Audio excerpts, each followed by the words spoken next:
کسی کے برے کہہ دینے سے نہ ہم برے ہو جاتے ہیں نہ اچھے۔ اپنی زبان سے ہر شخص اپنا ظرف دکھاتا ہے، دوسروں کا عکس نہیں۔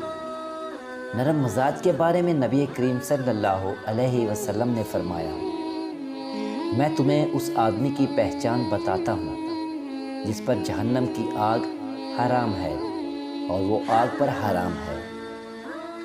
یہ وہ آدمی ہے جو نرم مزاج، نرم طبیعت ہو اور نرمی سے بات کرنے والا ہو۔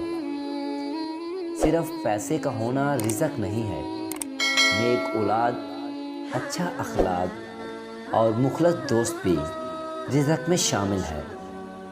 اگر انسان کو تکبر کے بارے میں اللہ کی ناراضگی اور سزا کا علم ہو جائے تو بندہ صرف فقیروں اور غریبوں سے ملے اور مٹی پر بیٹھا کرے۔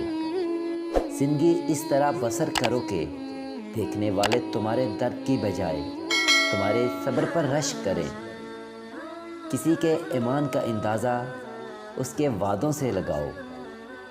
اپنے دوستوں کو اتنے ہی راز بتاؤ کہ کل کو اگر وہ تم سے دشمنی پر آمادہ ہو تو تمہیں کوئی نقصان نہ پہنچا سکے۔